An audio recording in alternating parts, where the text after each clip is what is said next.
Yeah, so when I was 5 years old, I started being trafficked by two family members, and I was trafficked on and off for a few years. And then once my mom figured out what was happening, we called authorities, but those family members got 6 months probation, so we kind of just didn't talk about it anymore.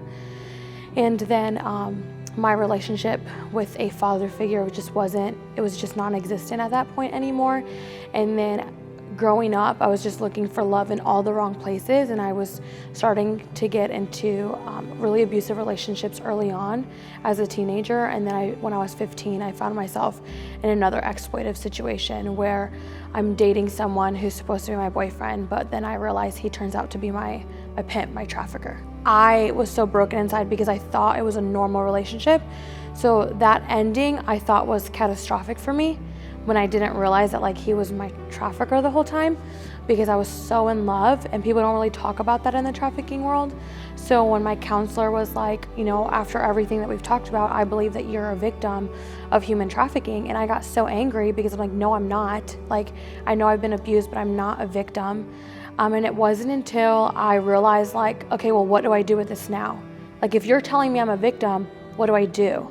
And there wasn't enough resources for now someone who's an adult. There's a lot of resources for children, which is amazing, but what happens to the ones that essentially fall through the cracks because there's not enough finances or resources or grants to support the adults that need to go through therapy and intense trauma therapy. So I said, I'm going to do the research, and I'm going to figure out, what does a survivor need?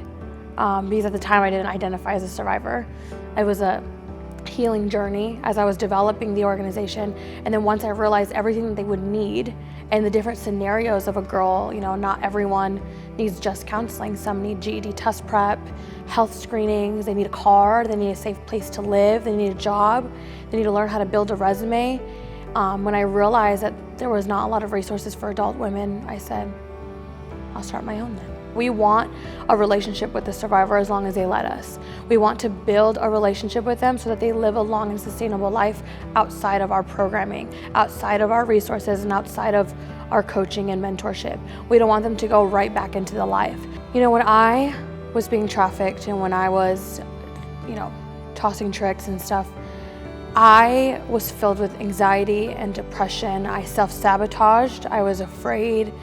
I didn't know it then, but I had so much PTSD. I couldn't answer things for myself. I didn't think things for myself. And I was in this whirlwind. And then wanting to get out of it, and then coming out of it, I didn't realize that there was hope. And I can sit here today and say, there's hope beyond the chains. There's a life outside of the life. I want girls and women that are in the life and coming out of the life. It's a process, and it's going to take a lot of grit, and it's going to take a lot of dedication. But our organization and our community, we stand behind them in the mess. Healing is really messy. And there were so many times where I wanted to run, I wanted to stop. I couldn't do it anymore. I thought, I can't go through this process anymore. It's just easier if I go back.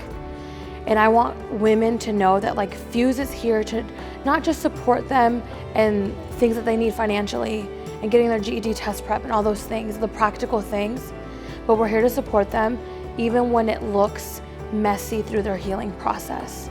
And to be a sister linking arms with them and saying there's freedom after trafficking, there's freedom after the life, there's hope after the life. You just have to go through the process and push through.